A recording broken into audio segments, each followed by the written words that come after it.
আসসালামু আলাইকুম। আশা করি সবাই খুবই ভালো আছেন। কাছে বা দূরে যে যেখান থেকে আমার ভিডিওটা দেখছেন সবাইকে আমার নতুন ভিডিওতে আমন্ত্রণ জানাচ্ছি। আজকে আমি দেখাবো ঘরে থাকা কয়েকটি উপকরণ দিয়ে ফেলানো জিনিস দিয়ে খুবই সহজে মুচমুচে বিকালের একটা snack recipe. By the way, আজকের রেসিপি মিষ্টি কুমড়ার বিচির পাকোড়া। তো এখানে আমি মিষ্টি কুমড়ার বিচি নিয়েছি, সাথে যে আঁশটা ছিল আঁশটা সহই নিয়েছি। হাফ চা চামচ হলুদের গুঁড়া, হাফ চা চামচ মরিচের গুঁড়া, হাফ চা চামচ চিলি ফ্লেক্স, চাট মশলা দিয়েছিলাম হাফ চা চামচ, আদা রসুন পেস্ট 1 চা চামচ, স্বাদ মতো লবণ আর 2-3টা কাঁচামরিচ কুচি, সাথে দিয়েছিলাম পেঁয়াজ কুচি। তো সবগুলো উপকরণ আমি হাত দিয়ে ভালো করে মেখে নেব বিচির থেকে একটা পানি বের হয়ে আসার পর্যন্ত। এরকমভাবে হাত দিয়ে মাখাতে মাখাতে দেখবেন বিচি থেকে অনেকটা পানি বেরিয়ে আসছে। তো এই পানি দিয়ে কিন্তু আমরা পাকোড়াটা বানিয়ে ফেলবো।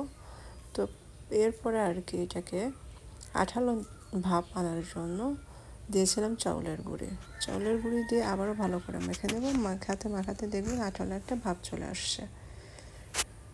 এখানে আপনারা ডিমও অ্যাড করে দিতে পারেন, আমি কিন্তু ডিম অ্যাড করিনি। তবে চাউলের গুঁড়িটা অবশ্যই দিতে হবে। এখানে আপনারা বেসনও দিতে পারেন, ময়দাও দিতে পারেন, কর্নফ্লাওয়ারও দিতে পারেন, তাতে কোনো সমস্যা নেই। তবে চাউলের গুঁড়িটা দিলে হয় কি বেশি আর কি ক্রিস্পি হয় সব কিছু, তার জন্য চাউলের গুঁড়িটা বেশি অ্যাড করে দিই। তো এরপর কড়াইয়ে তেল দিয়ে আমি একটা একটা করে পাকোড়া দিয়ে দিয়েছিলাম এবং চুলার আঁচটা মিডিয়াম টু লোতে রেখেছিলাম।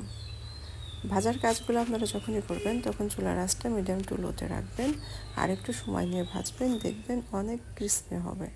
তা নাহলে কিন্তু উপরে একটা কালার চলে আসবে, ভিতরে নরম থেকে যাবে যদি চুলার আঁচটা বাড়ানো থাকে তাহলে। তো এ পাশে হয়ে গেছে, আমি উল্টে পাল্টে ভালো করে দুইটা পাশে ভেজে নেব। খেতে কিন্তু খুবই ভালো হয়। আর সাধারণত এই বিচিটা কিন্তু আমরা ফেলে দিই, এটা কিন্তু আমাদের কোনো কাজে আসে না। তবে এই বিচিটা কিন্তু অনেক সুন্দরভাবে ভর্তা বানানো যায়। আমি অবশ্যই সেই রেসিপিটাও আপনাদের সাথে শেয়ার করব।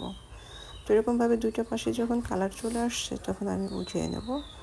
আর ভাজার পরে অবশ্যই একটা কিচেন টিস্যুর উপরে উঠিয়ে নেবেন, তাহলে তেলটা আর কি শুষে নেবে। এক্সট্রা যে অয়েলটা থাকে সেটা আর কি থাকবে না। এক্সট্রা যে অয়েলটা সেটা কিন্তু আমাদের শরীরের জন্য একদম হেলদি না। তো সবগুলো পাকোড়া আমি এরকমভাবে উঠিয়ে নিয়েছিলাম। মাশাআল্লাহ, দেখে কিন্তু বোঝা যাচ্ছে কতটা লোভনীয় হয়েছে। খেতেও কিন্তু ভীষণ ভালো ছিল। অবশ্যই একবারের জন্য হলো বাসায় ট্রাই করবেন। আমার রেসিপিগুলো যদি ভালো লাগে তাহলে অবশ্যই লাইক কমেন্ট শেয়ার দিয়ে পাশে থাকবেন। সুমি পারভিন মানে সাধ্যের মধ্যে পরিপূর্ণ তৃপ্তি।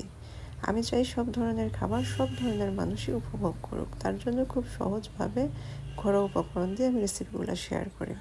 তো ভালো থাকবেন সবাই, আবার দেখা হবে। আল্লাহ হাফেজ।